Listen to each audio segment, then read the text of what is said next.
To read Chapter 3 in Rachel Carson, Pioneer of Ecology.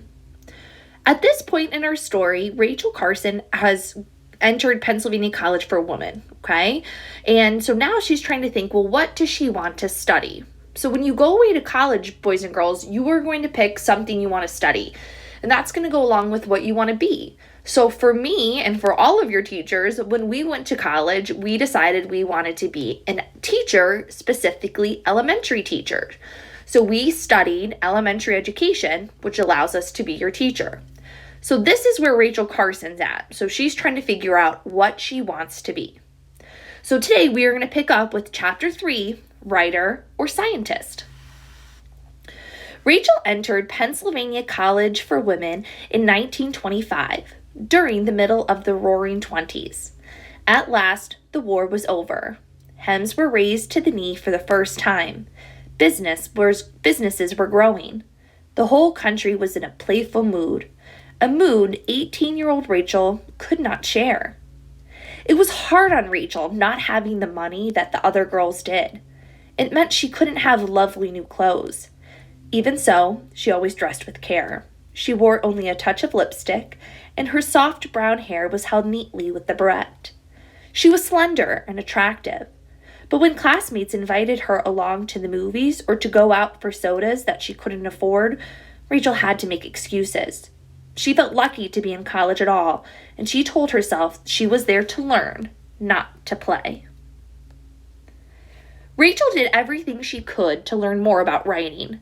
She wrote for the student magazine and newspaper. As a reporter, she had to talk to many important people. Rachel found she wasn't as shy when she was working. Rachel's English class teacher, Grace Croft, quickly became her favorite. Rachel was one of Miss Croft's favorite too. It wasn't often that a student came along who showed such a gift for writing and also had the determination to become a writer. Though Rachel had already decided to major in English, she had to take many other courses to earn her college degree. For her music course, she picked violin. She learned to play it well enough to get a B-.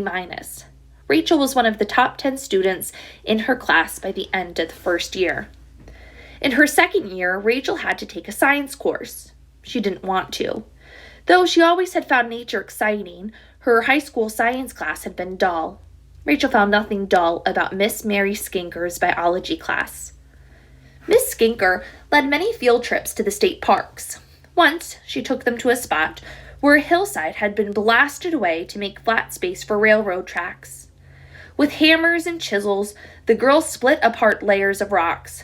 One dull gray piece broke open in Rachel's hand. Hidden inside was a fossil fish that once swam in an ancient sea. There's a picture of the girls studying at the side of the mountain. To Rachel's surprise, she found indoor science work with Miss Skinker exciting too. Cutting open grasshoppers, starfish, and frogs showed Rachel the beautiful plan inside animals. Now and then, Rachel took a break from classes on schoolwork, and when it didn't cost extra money, she played on the field hockey, baseball, and basketball teams. One snowy night, she joined a sledding party on the hill by the dorm where she lived. Afterwards, she sang along with her classmates by the dorm fireplace. For a party, Rachel bought a pair of silver dancing slippers. Always worried about her looks, Rachel chose shoes that were too small.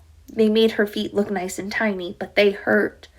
To stretch them, she had to wear the slippers around the dorm for 2 days so they weren't painful for dancing. The breaks were fun, but first on Rachel's mind were her studies. Her grade in Miss Croft's English class were excellent. So were those in Miss Skinker's biology class.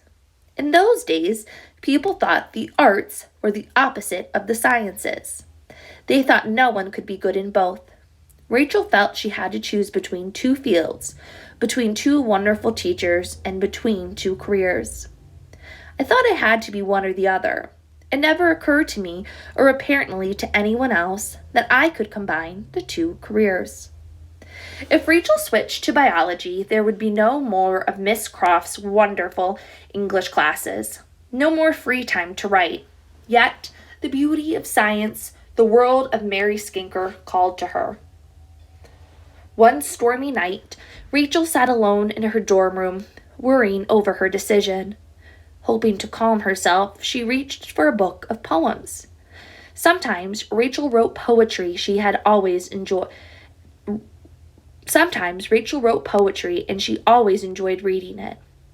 And as the wind howled outside the windows, Rachel turned to Alfred Tennyson's poem, Locksley Hall.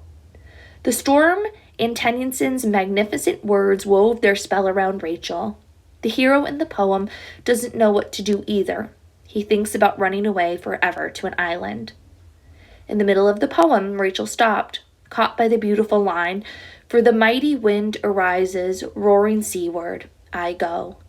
Exhausted by worry and strain, Rachel read the line over and over. Thunder shook the old dormitory building. The wild beauty of the words, roaring seaward, and I go, echoed in her mind.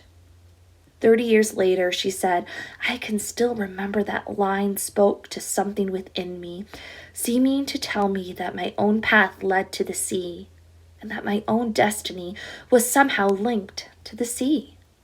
Rachel had made up her mind. In the middle of that stormy night, she decided to turn her back on writing forever. All right, that is where we will stop with our story today. After viewing this chapter, boys and girls, please make sure and view our lesson today about comprehension, and then you will have some comprehension questions to answer. Can't wait to see what you guys come up with.